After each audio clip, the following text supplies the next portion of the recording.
Numbers chapter 15.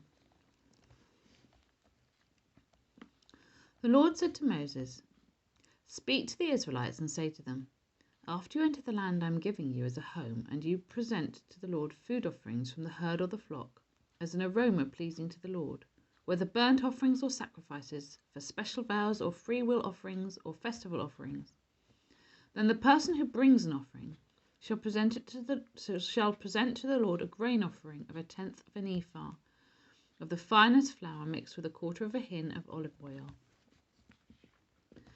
With each lamb for the burnt offering or the sacrifice, prepare 1/4 of a hin of wine as a drink offering.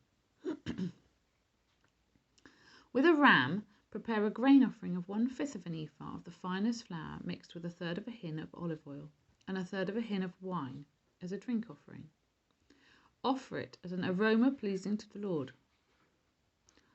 When you prepare a young bull as a burnt offering or a sacrifice for a special vow or a fellowship offering to the Lord, bring with the bull a grain offering of 3/10 of an ephah of the finest flour mixed with 1/2 a hin of olive oil, and also bring 1/2 a hin of wine as a drink offering. This will be a food offering, an aroma pleasing to the Lord. Each bull or ram, each lamb or young goat is to be prepared in this manner. Do this for each one, for as many as you prepare. Everyone who is native born must do these things in this way when they present a food offering as an aroma pleasing to the Lord. For the generations to come, whenever a foreigner or anyone else living among you presents a food offering as an aroma pleasing to the Lord, they must do exactly as you do. The community is to have the same rules for you and for the foreigner residing among you, and this is a lasting ordinance for the generations to come. You and the foreigners shall be the same before the Lord. The same laws and regulations shall apply both to you and to the foreigner residing among you." The Lord said to Moses, "Speak to the Israelites and say to them, when you enter the land to which I am taking you, and you eat the food of the land, present a portion as an offering to the Lord.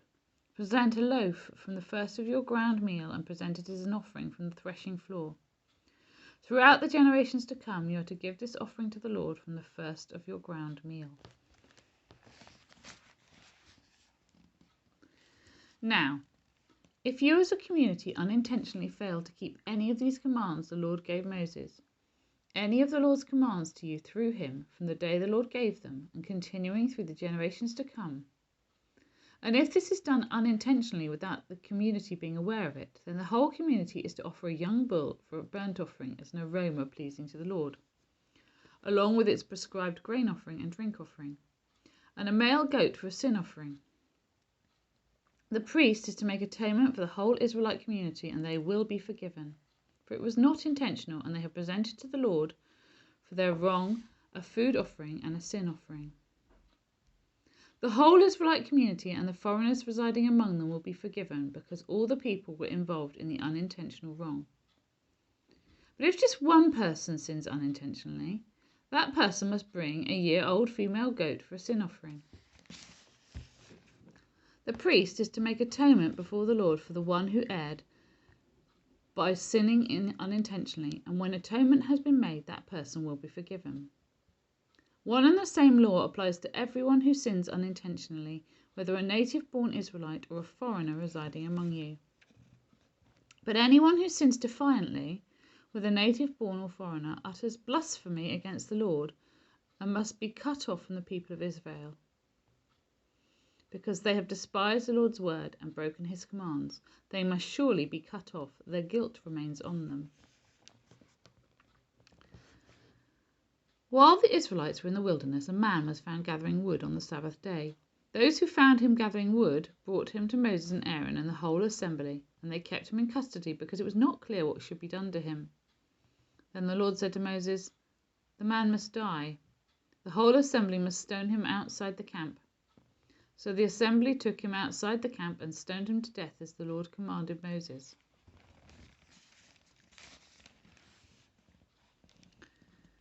The Lord said to Moses, "Speak to the Israelites and say to them, throughout the generations to come you are to make tassels on the corners of your garments with a blue cord on each tassel. You will have these tassels to look at, And so you will remember all the commands of the Lord, that you may obey him and not prostitute yourselves by chasing after the lusts of your own hearts and eyes. Then you will remember to obey all my commands and will be consecrated to your God. I am the Lord your God, who brought you out of Egypt to be your God. I am the Lord your God. Chapter 16. Korah, son of Izhar, the son of Kohath, the son of Levi, and certain Reubenites, Dathan and Abiram, sons of Eliab, and On, son of Peleth, became insolent and rose up against Moses. With them were 250 Israelite men, well-known community leaders who had been appointed members of the council. They came as a group to oppose Moses and Aaron and said to them, "You've gone too far. The whole community is holy, every one of them, and the Lord is with them. Why then do you set yourselves above the Lord's assembly?" When Moses heard this, he fell face down. Then he said to Korah and all his followers, "In the morning the Lord will show who belongs to him and who is holy, and he will make that person come near him. The man he chooses he will cause to come near him. You, Korah, and all your followers are to do this. Take censers, and tomorrow put burning coals and incense in them before the Lord. The man the Lord chooses will be the one who is holy. You Levites have gone too far." Moses also said to Korah, "Now listen, you Levites, isn't it enough for you that the God of Israel has separated you from the rest of the Israelite community and brought you near himself to do the work at the Lord's tabernacle and to stand before the community and minister to them? He has brought you and all your fellow Levites near himself, but now you are trying to get the priesthood too? It is against the Lord that you and all your followers have banded together. Who is Aaron that you should grumble against him?" Then Moses summoned Dathan and Abiram, sons of Eliab. But they said, "We will not come. Isn't it enough that you have brought us up out of a land flowing with milk and honey to kill us in the wilderness, and now you also want to lord it over us? Moreover, you haven't brought us into a land flowing with milk and honey, or given us an inheritance of fields and vineyards.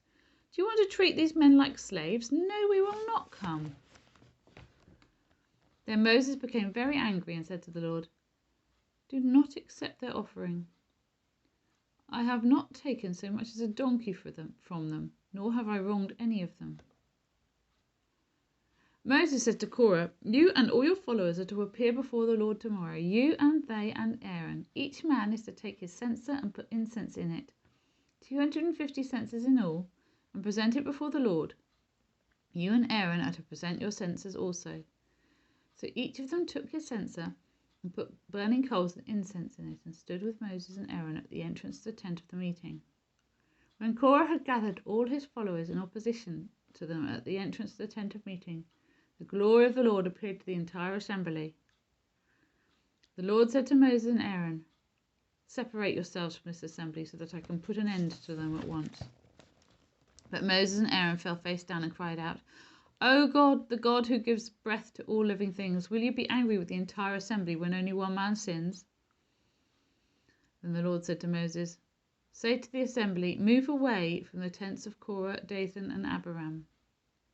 Moses got up, went to Dathan and Abiram, and the leaders of Israel followed him. He warned the assembly, "Move back from the tents of these wicked men. Do not touch anything belonging to them, or you'll be swept away because of all their sins." So they moved away from the tents of Korah, Dathan and Abiram. Dathan and Abiram came out and were standing with their wives, children and little ones at the entrances to the tents. Then Moses said, "This is how you will know that the Lord has sent me to do all these things, and it was not my idea.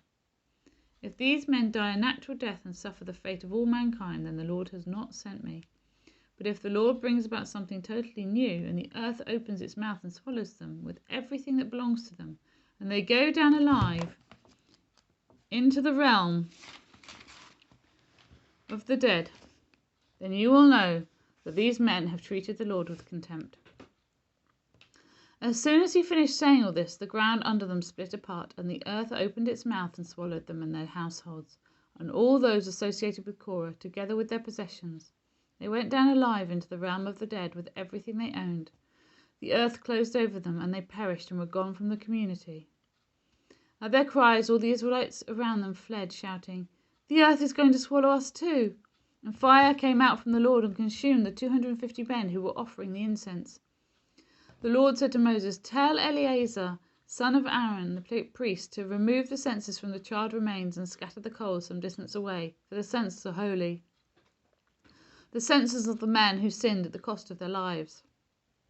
Hammer the censers into sheets to overlay the altar, for they were presented before the Lord and have become holy.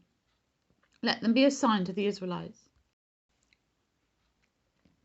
So Eleazar the priest collected the bronze censers brought by those who had been burned to death, and he had them hammered out to overlay the altar, as the Lord directed him through Moses.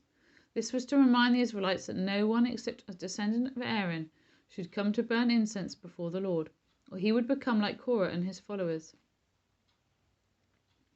The next day, the whole Israelite community grumbled against Moses and Aaron. "You have killed the Lord's people," they said. But when the assembly gathered in opposition to Moses and Aaron and turned towards the tent of the meeting, suddenly the cloud covered it, and the glory of the Lord appeared. Then Moses and Aaron went to the front of the tent of meeting, and the Lord said to Moses, "Get away from this assembly so that I can put an end to them at once." And they fell face down. Then Moses said to Aaron, "Take your censer and put incense in it, along with burning coals from the altar, and hurry to the assembly to make atonement for them. Wrath has come out from the Lord. The plague has started." So Aaron did as Moses said and ran into the midst of the assembly. The plague had already started among the people, but Aaron offered the incense and made atonement for them. He stood between the living and the dead, and the plague stopped. But 14,700 people died from the plague, in addition to those who had died because of Korah. Then Aaron returned to Moses at the entrance to the tent of meeting, for the plague had stopped. Chapter 17. The Lord said to Moses, "Speak to the Israelites and get 12 staffs from them, one from the leader of each of their ancestral tribes. Write the name of each man on his staff. On the staff of Levi write Aaron's name, for there must be one staff for the head of each ancestral tribe. Place them in the tent of meeting in front of the ark of the covenant law where I meet with you. The staff belonging to the man I choose will sprout, and I will rid myself of this constant grumbling against you by the Israelites." So Moses spoke to the Israelites, and their leaders gave him 12 staffs, one for the leader of each of their ancestral tribes, and Aaron's staff was among them. Moses placed the staffs before the Lord in the tent of the covenant law. The next day Moses entered the tent and saw that Aaron's staff, which represented the tribe of Levi, had not only sprouted but budded, blossomed, and produced almonds. Then Moses brought out all the staffs from the Lord's presence to all the Israelites. They looked at them, and each of the leaders took his own staff. The Lord said to Moses, "Put back Aaron's staff in front of the ark of the covenant law to be kept as a sign to the rebellious. This will put an end to their grumbling against me, so that they will not die." Moses did just as the Lord commanded him. The Israelites said to Moses, "We shall die. We are lost. We are all lost. Anyone who even comes near the tabernacle of the Lord will die. Are we all going to die?" Chapter 18. The Lord said to Aaron, You, your sons and your family are to bear the responsibility for offences connected with the sanctuary, and you and your sons alone are to bear the responsibility for offences connected with the priesthood. Bring your fellow Levites from your ancestral tribe to join you and assist you when you and your sons minister before the tent of the covenant law. They are to be responsible to you and are to perform all the duties of the tent, but they must not go near the furnishings of the sanctuary or the altar. Otherwise both they and you will die. They are to join you and be responsible for the care of the tent of the meeting, all the work at the tent, and no one else may come near where you are. You are to be responsible for the care of the sanctuary and the altar, so that my wrath will not fall on the Israelites again. I myself have selected your fellow Levites from among the Israelites as a gift to you, dedicated to the Lord to do the work at the tent of meeting. But only you and your sons may serve as priests in connection with everything at the altar and inside the curtain. I am giving you the service of the priesthood as a gift. Anyone else who comes near the sanctuary is to be put to death.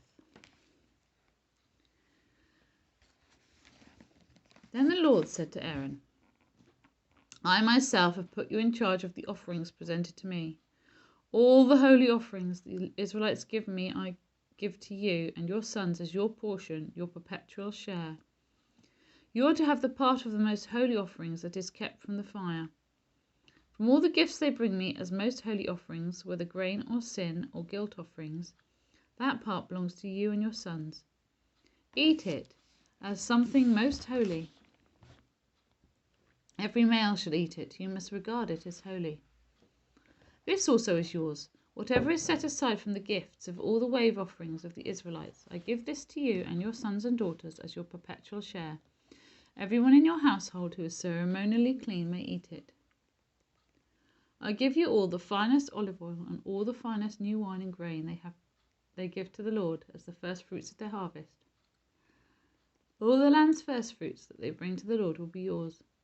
Everyone in your household who is ceremonially clean may eat it. Everything in Israel that is devoted to the Lord is yours. The first offspring of every womb, both human and animal, that is offered to the Lord is yours. But you must redeem every firstborn son and every firstborn male of unclean animals. When they are a month old, you must redeem them at the redemption price set at 5 shekels of silver according to the sanctuary shekel, which weighs 20 gerahs. But you must not redeem the firstborn of an ox, a sheep, or a goat. They are holy. Splash their blood against the altar and burn their fat as a food offering, an aroma pleasing to the Lord. Their meat is to be yours, just as the breast of the wave offering and the right thigh are yours. Whatever is set aside from the holy offerings the Israelites present to the Lord, I give to you and your sons and daughters as your perpetual share. It is an everlasting covenant of salt before the Lord for both you and your offspring. The Lord said to Aaron, you will have no inheritance in their land, nor will you have any share among them. I am your share and your inheritance among the Israelites. I give to the Levites all the tithes in Israel as their inheritance in return for the work they do while serving at the tent of meeting. From now on, the Israelites must not go near the tent of meeting, or they will bear the consequences of their sin and will die. It is the Levites who are to do all the work at the tent of meeting and bear the responsibility for any offences they commit against it. This is a lasting ordinance for the generations to come. They will receive no inheritance among the Israelites. Instead, I give to the Levites as their inheritance the tithes that the Israelites present as an offering to the Lord. That is why I said concerning them, they will have no inheritance among the Israelites. The Lord said to Moses, speak to the Levites and say to them, when you receive from the Israelites the tithe I give you as your inheritance, you must present 1/10 of that tithe as the Lord's offering. Your offering will be reckoned to you as grain from the threshing floor or juice from the winepress. In this way you also will present an offering to the Lord from all the tithes you receive from the Israelites. From these tithes you must give the Lord's portion to Aaron the priest. You must present as the Lord's portion the best and holiest part of everything given to you. Say to the Levites, when you present the best part, it will be reckoned to you as the product of the threshing floor or the winepress. You and your households may eat the rest of it anywhere, for it is your wage for your work at the tent of meeting. By presenting the best part of it, you will not be guilty in this matter. Then you will not defile the holy offerings of the Israelites, and you will not die. Psalm 113. Praise the Lord. Praise the Lord, you his servants. Praise the name of the Lord. Let the name of the Lord be praised both now and forevermore. From the rising of the sun to the place where it sets, the name of the Lord is to be praised.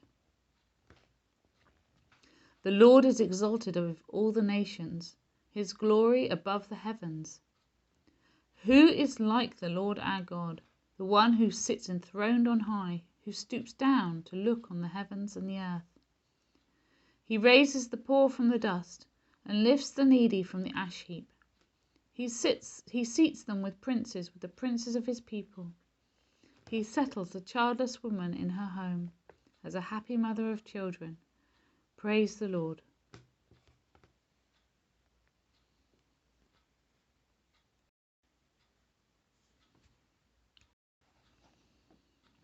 Colossians chapter 3.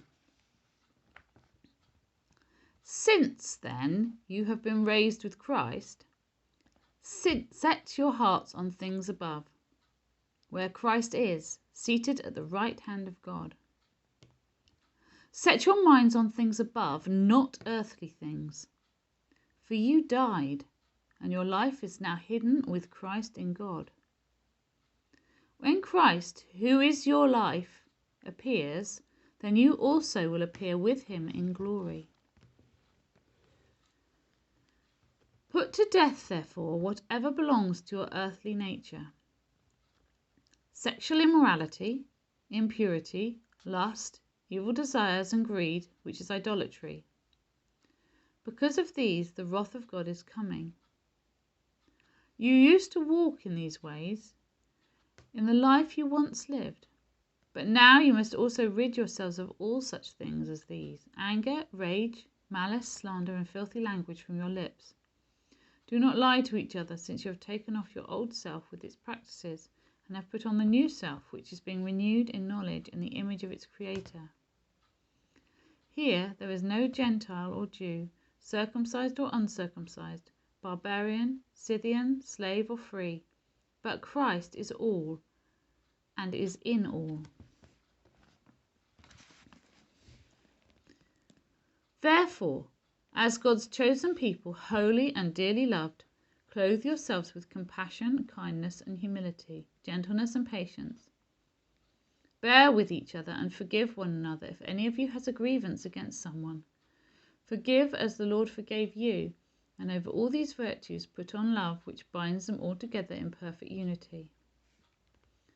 Let the peace of Christ rule in your hearts, since as members of one body you were called to peace, and be thankful.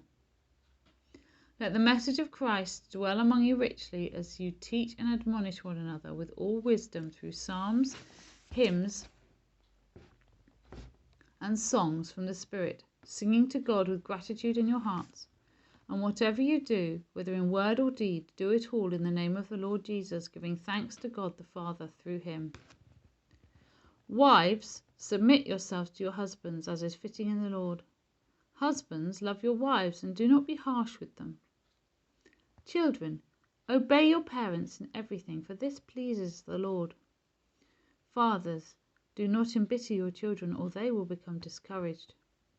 Slaves, obey your earthly masters in everything, and do it, not only when their eye is on you and to curry their favour, but with sincerity of heart and reverence for the Lord. Whatever you do, work at it with all your heart, as working for the Lord, not for human masters, since you know that you will receive an inheritance from the Lord as a reward.